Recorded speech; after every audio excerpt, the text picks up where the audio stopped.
All right, so I mentioned last week that I love Christmas.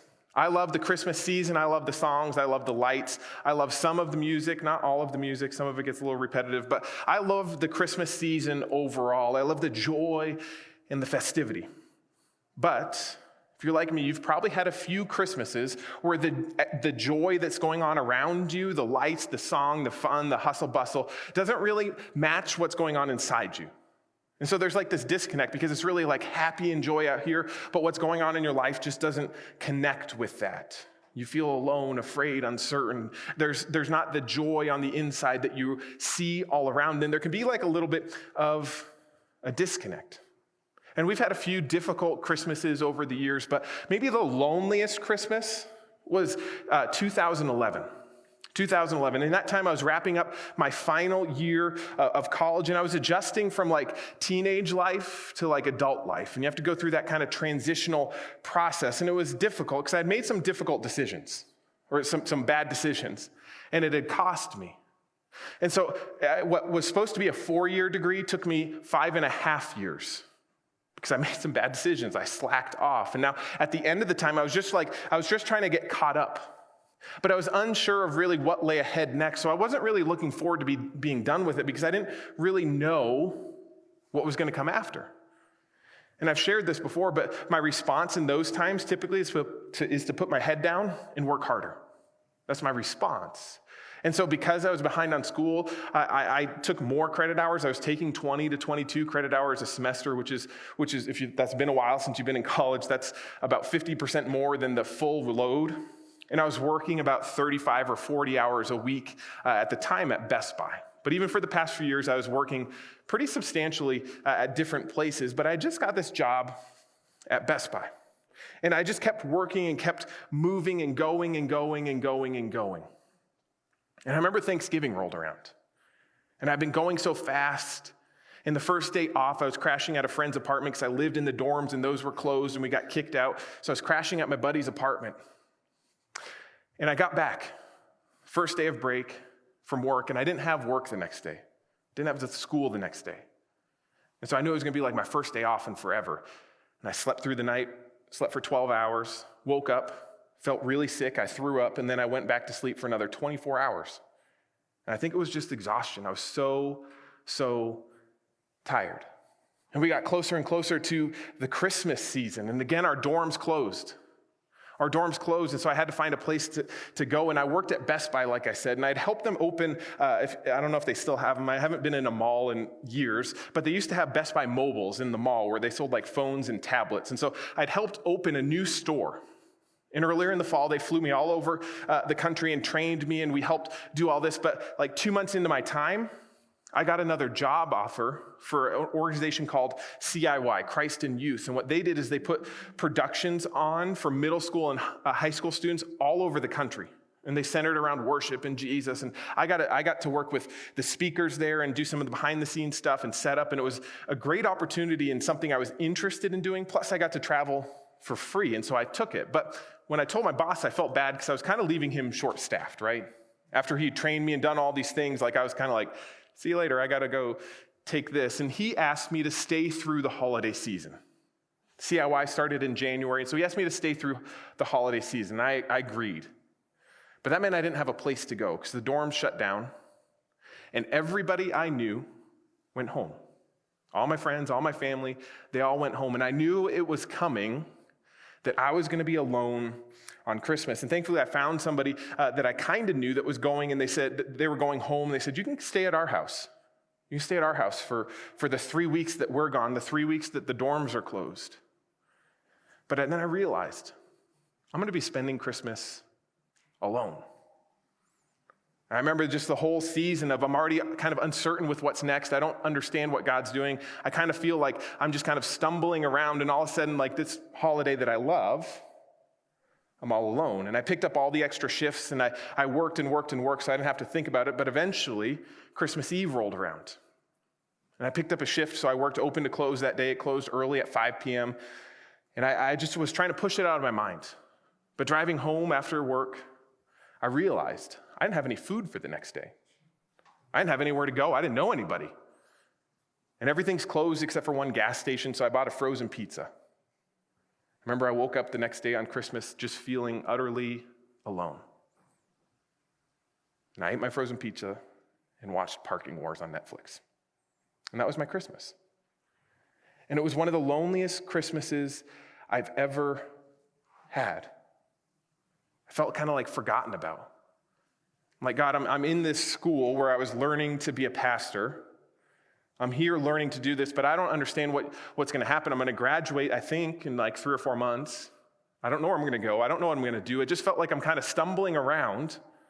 And then I have this Christmas, which I typically look forward to, where I'm all alone and I feel very lonely. And I felt so disconnected from the season, but I also felt very disconnected from the message of the season, of God coming to earth. But I think that's because we have a misunderstanding of the Christmas story as it pertains to the Bible. See, I don't think we really understand what it means that Jesus came in down from heaven and walked in our shoes, because I think we take our picture-perfect Christmas, it's snowing and we have the perfect trees and family are gathered around and there's joy and happiness, and we think the Bible must have those same emotions. And don't get me wrong, I said this last week, there is joy and happiness because Jesus came to earth. But the circumstances in which he entered this earth are difficult. There's fear, there's grief, there's challenges. And there's good news in the Bible of Jesus coming to this earth, but there's also a lot of fear and uncertainty. And I think if you are like me, if you've had a lonely season, if you've had a difficult season, if you're struggling to find the joy of this Christmas season, I think the Christmas story in the Bible's for you. Because Jesus entered into our messiness and our brokenness and our loneliness, and he pursued after us. See, that's the good news. The Christmas story is for those who feel overlooked. It's for those who feel alone. It's for those who feel on the fringe of society, because when God entered this world, he went straight after those people. He went straight after the people that nobody else seemed to care about. He went after those who were alone. And last week we saw how God chose Mary and Joseph. Mary to carry the Messiah. Joseph to help raise the Messiah. And we often think, man, she must have been so blessed, and she was. But the fact that she had to carry a baby out of wedlock would have made her life a whole lot more difficult. Introduced a whole lot more challenges. And she was already poor and struggling. And this made her life so much more difficult. And we looked at, what do we do when we face fear and uncertainty? I would encourage you, if you missed that message, you can go to our website or you can go to your favorite podcasting app and watch and listen to that. But today we're going to kind of continue this trend. And we're going to look at the next character kind of in this story. And we're going to look at really the first public announcement of the Messiah coming to this earth and who it was given to. Because it was given to the shepherds. The lowest of the low profession. This was the first public announcement. I think this will give us hope. Hope that God sees us. Hope that we don't have to have it all figured out, because the Christmas story is full of hope and joy for those of us that feel alone. So let's jump into Luke chapter 2. And I would encourage you, turn there in your Bibles or your phones. We have Bibles in the back if you don't have those. But let's look and engage in this story together. We're going to be in Luke chapter 2, starting in verse 8. It says this: "And there were shepherds living out in the fields nearby, keeping watch over their flocks at night. An angel of the Lord appeared to them, and the glory of the Lord shone around them, and they were terrified." One of the things, we'll pause here for a minute, that I find fascinating about Jesus in the Bible, especially the Gospels, is they introduce something that seems very familiar, and then Jesus kind of like puts a twist on it.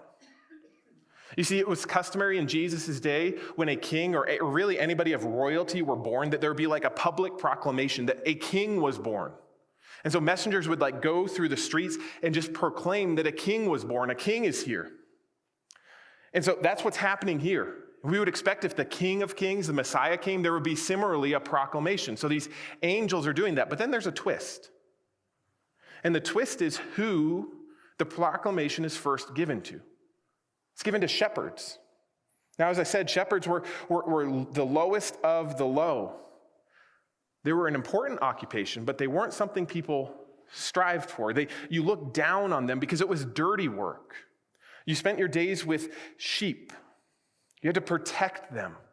And this made you dirty and unclean. And I don't mean like unclean like you need a shower, although they definitely needed a shower. I mean unclean in terms of the religious sense, where they wouldn't have been allowed to go into the temple.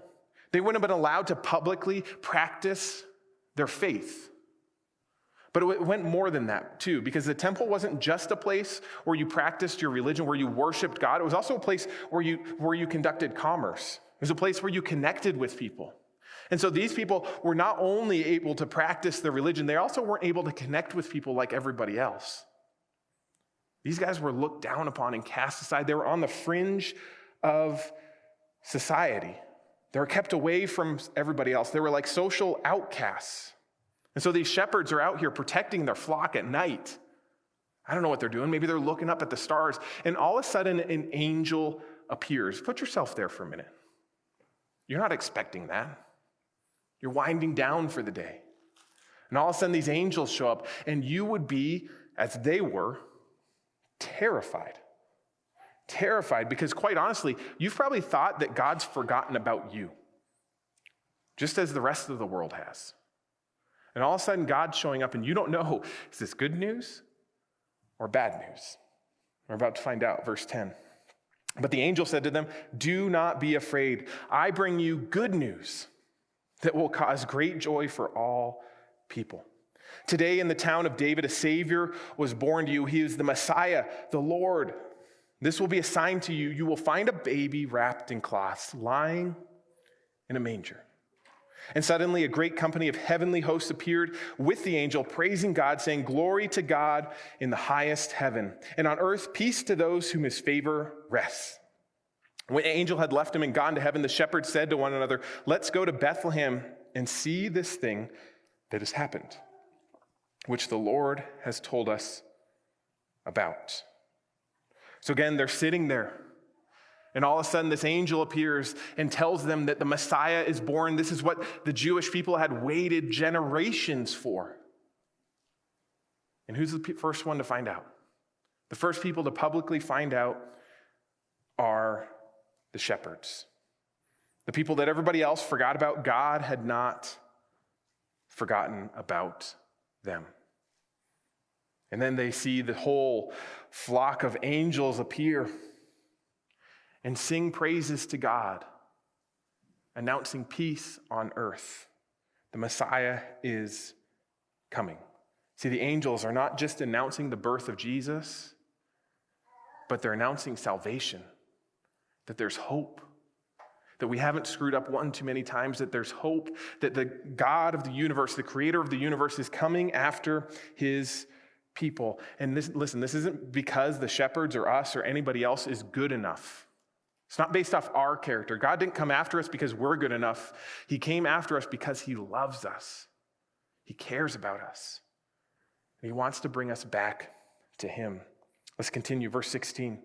So they, the shepherds, hurried off and found Mary and Joseph and the baby who was lying in the manger. And when they had seen him, they spread the word concerning what had been told about this child. And all who heard it were amazed at what the shepherds said to them.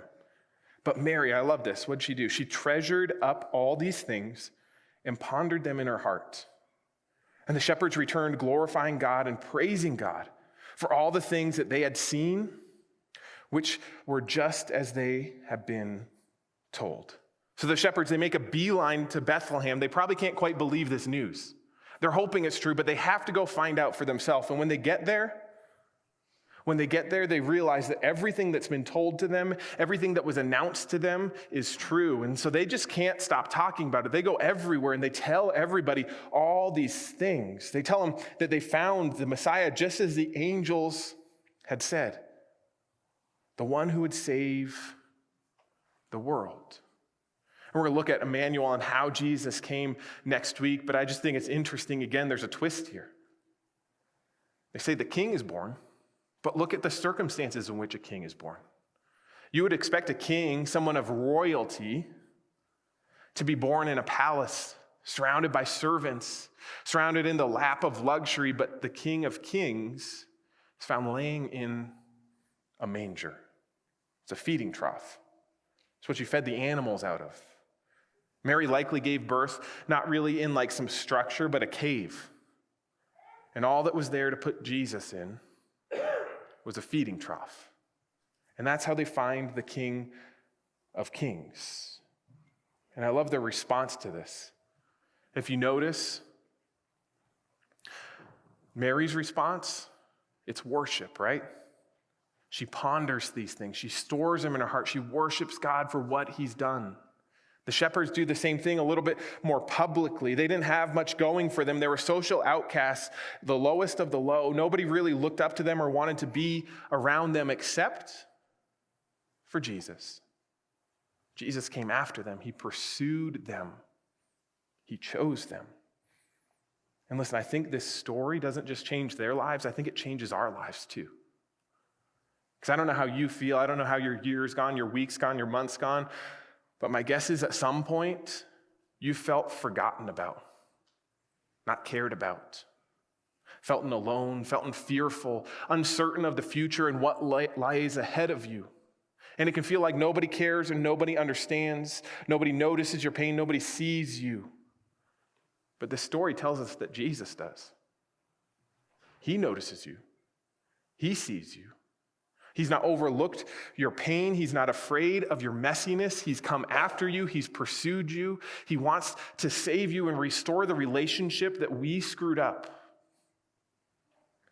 The world might have forgotten you, but not Jesus. And again, next week on Friday at our Christmas Eve service, we're going to look at the promise of Emmanuel that literally means God with us. This was the name that was given to Jesus when he was born, literally meaning God is with us. He didn't stay on some hill. He wasn't born in some palace. He was born in a cave laying in a manger. Why? So we can relate to him. We can relate to him. Imagine if he came in all his glory to those shepherds on that night. They probably would have run away. But they weren't threatened by a baby. See, Jesus coming as a baby allowed the shepherds to come to the Messiah, the creator of the universe, and find hope, peace, and salvation. And so my challenge for you out of this story is to remind yourself of Emmanuel. Remind yourself that God is with you. He's not forgotten about you. He's not abandoned you. Whether you've had a good year, he's there celebrating with you. And whether you're barely hanging on, you don't know how you're going to make it to next year, he's right there with you. He's beside you. He's not forgotten about you. A few years ago, my wife and I, we had another difficult season. It wasn't really necessarily a lonely year, but it was just like a year filled with grief and uncertainty. And around that time, I bought this sign. I meant to bring it, but I forgot, that says Emmanuel. That's all it says on there, and I just put it out there. And that was my reminder for the year that God is with me. It might not make sense, all that we're going through. I might not like it. It might be difficult. It might be challenging. But God's with me. And if I trust him, he will lead me through. And that's my challenge for you, is to keep that on the forefront of your mind. Even if you're having a great year, even if everything's going great, remind yourself that God is with you. And if you're having a rough year, a rough decade, whatever, remind yourself that God's not forgotten about you. He's not abandoned you. He is with you. And maybe for you, that means you can buy a little sign that says Emmanuel. Maybe for you, that means you just write it on a Post-it note and put it on your mirror or in your car. Maybe you set a reminder on your phone to go off occasionally. It doesn't matter how you do it, but I would just encourage you to remind yourself that God is with you. Don't take your eyes off of him in the struggles and the trials and the uncertainty and the fear and those things come up. Keep your eyes on Jesus. Remind yourself that he is with you. I want to end with a story that illustrates why I think Jesus came the way he did as a baby in a manger. This story comes from The God-Shaped Brain from Timothy Jennings.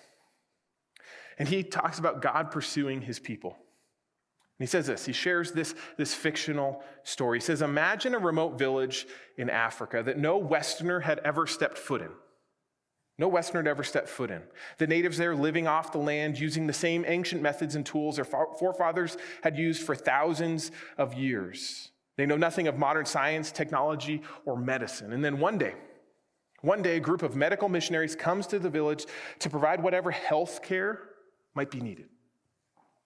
They arrive and they're met with a children on the edge of the town who's writhing in pain. And they quickly diagnose it as acute appendicitis. And without emergency surgery, they know that this child will die. Fortunately, the medical missionaries today came prepared. They have like a mobile surgical suite and all the necessary equipment to perform this life-saving operation. And they pick up the child who's scared, he's kicking, he's screaming. And they begin this emergency intervention. And as the medical team works furiously to save this kid's life, 3 other children are watching intensely from just a little bit of a distance away. The medical personnel hold the child down while a nurse sticks the needle in the kid's arm. And quickly he becomes unresponsive. The 3 children that are hiding and watching see this, and they're terrified as they watch a masked man take a sharp knife and cut open their friend's abdomen.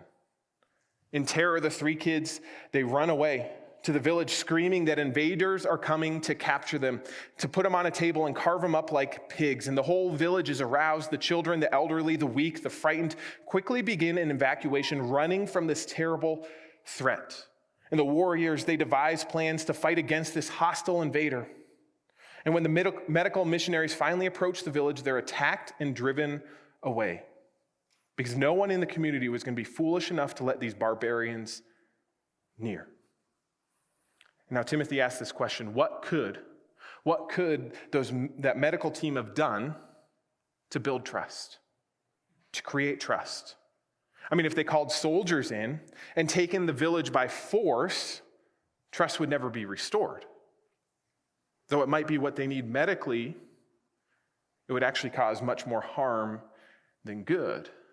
And he reasons that the only way for that medical team to have gone into there and not scared off the village was if they had a missionary that was born into that village, that was raised in that village, that understood the language and the customs and could translate what was happening, that could go on behalf of the rest of the village and communicate with the medical team so that the village would know that the medical team is doing what is best.